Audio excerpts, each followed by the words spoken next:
Hi everyone, I'm Alex and I'm the hands behind Lovecraft Crochet. My plushies are for the anxious, depressed, autistic, and neurodivergent. Small enough to travel in a purse, backpack, diaper bag, or even your pocket. You can check out my Facebook page or TikTok to see what patterns are available and stay tuned for the new ones coming out. I also make hats, scarves, blankets, and dice bags for the tabletop gamer or dice goblin in your life. Feel free to order through the page, TikTok DMs, or via email at love.craft.crochet@gmail.com. Now, on to the segment.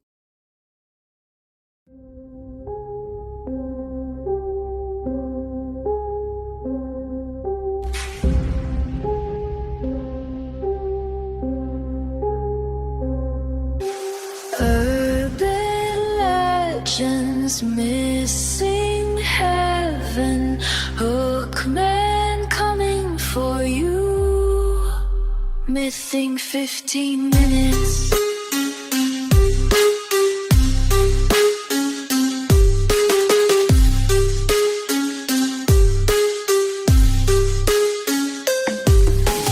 AJ wrote it, Sammy reads it, Mothman's flying at you, missing 15 minutes.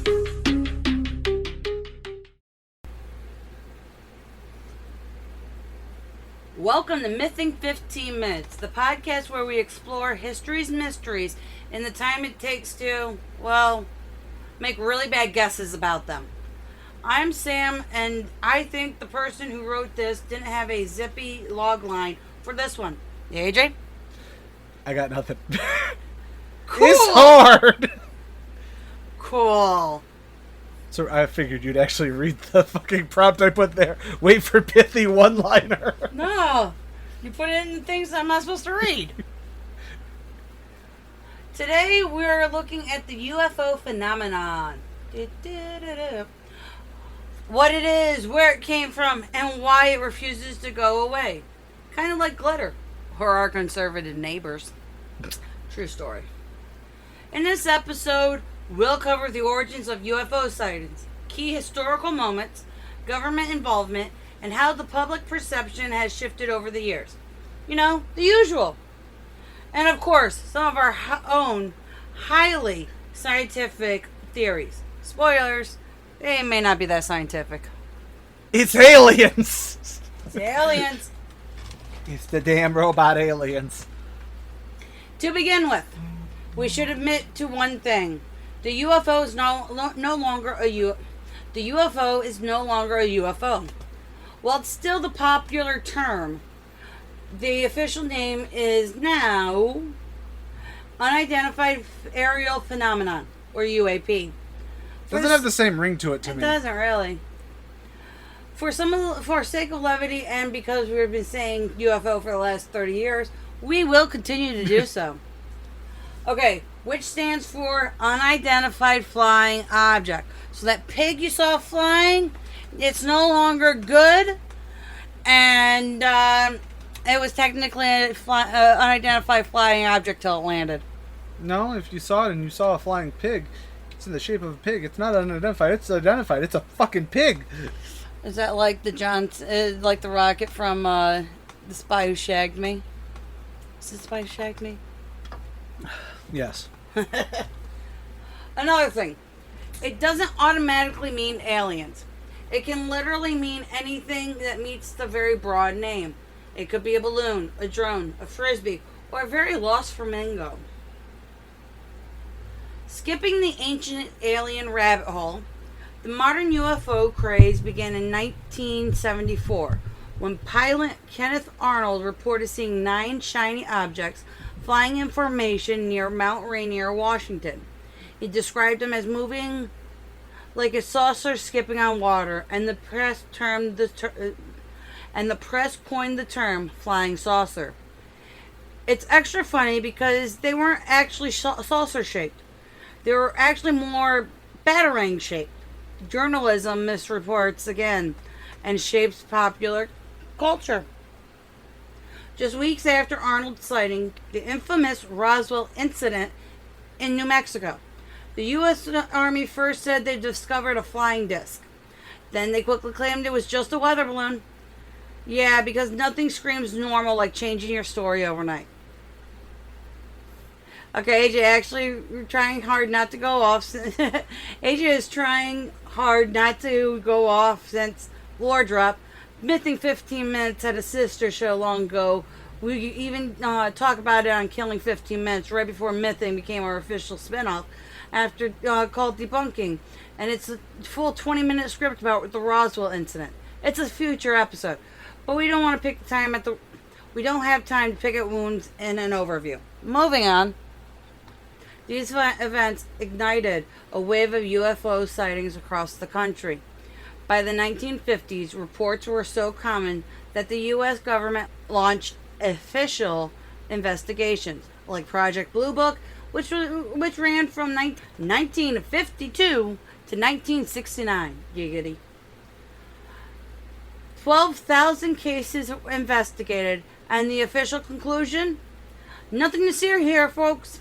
Which, makes me want to see more. Let me know what's going on, really.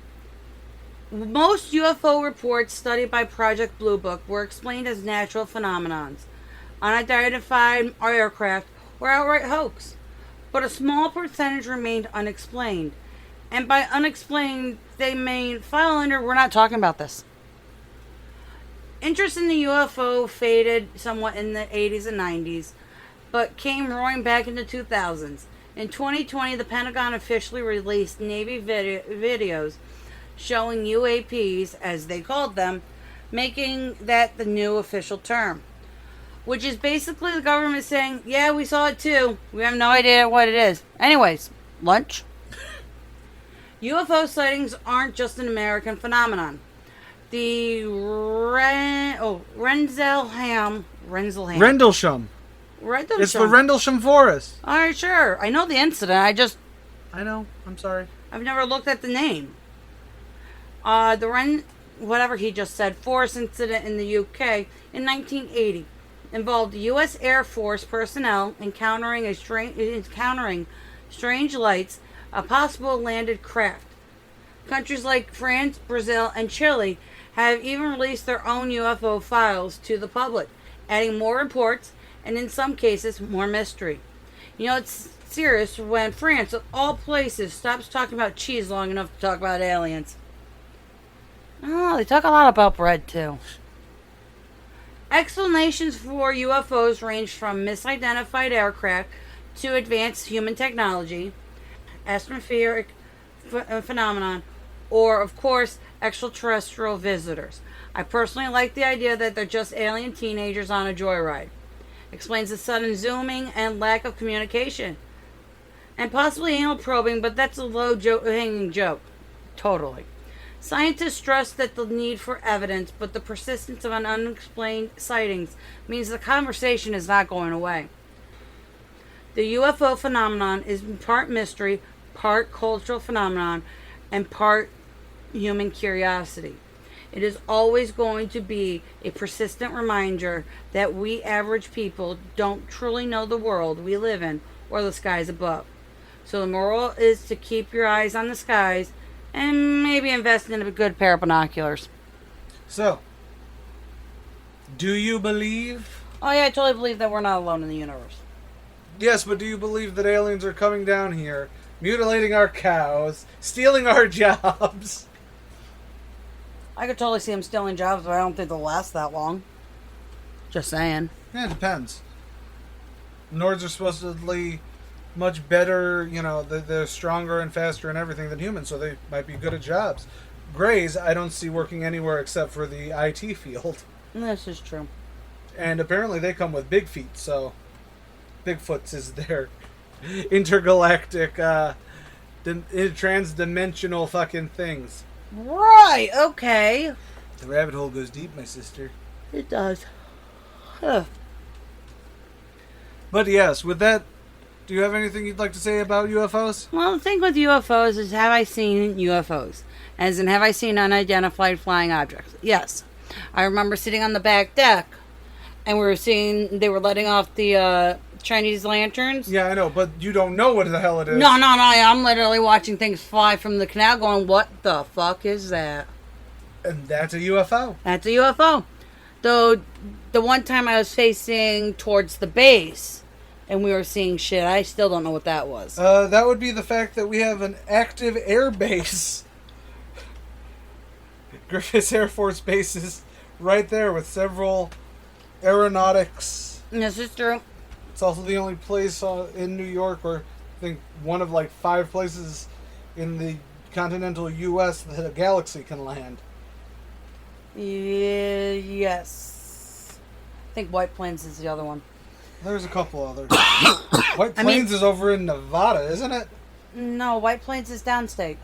Oh, which one am I thinking? I'm thinking about Groves Lake. That would be Area 51. Yeah. That had a lot of UFOs. Well, supposedly. And alien bodies. Yeah. You know, I remember in the 90s when they had the alien autopsy video airing on freaking Fox as if it was real. That is actually on the list of stuff for us to fucking talk about. Okay. Because I remember that as a kid going, that looks fake. And I believe it was Jonathan Frakes actually hosted it too. That's what I said. I don't recall you bringing up who hosted it. I just said... I like that Jonathan Frakes alien autopsy one. Oh, did you? I thought you on said Fox. Sorry.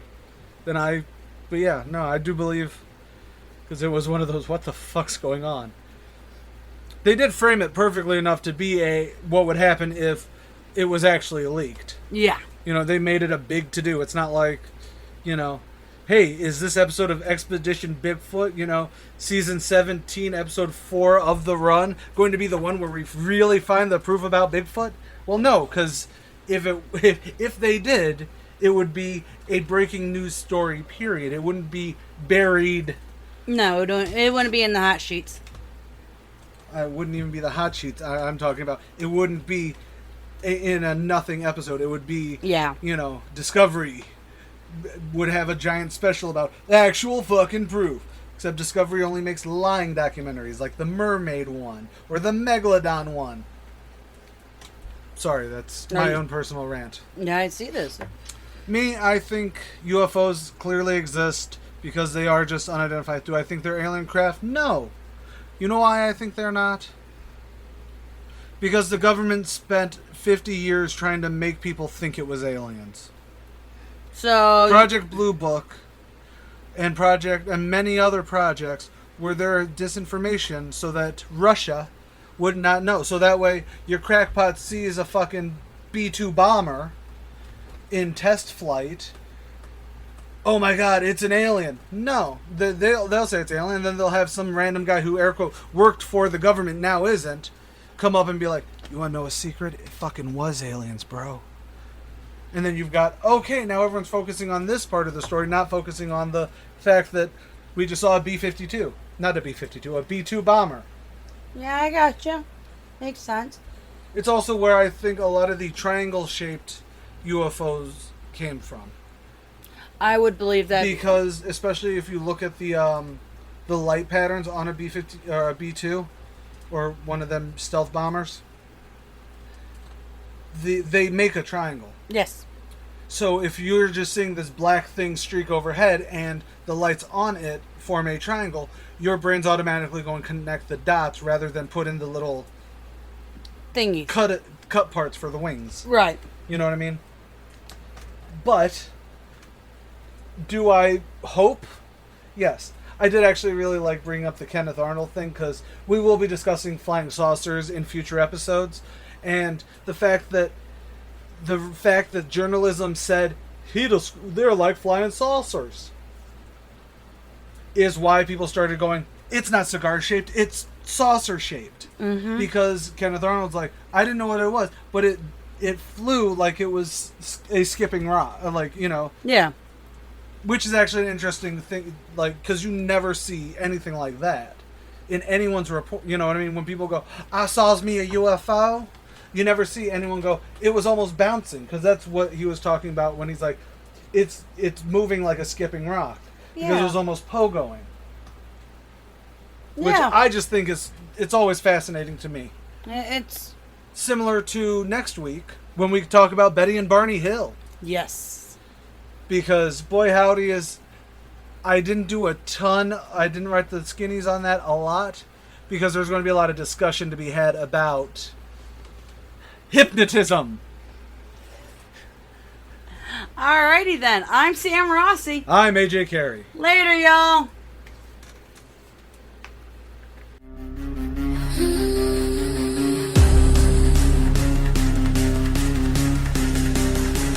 Living 15.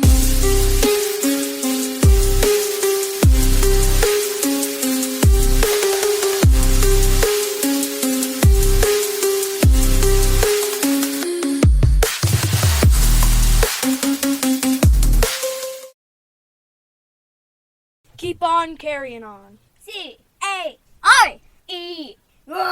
Because Carry On Production.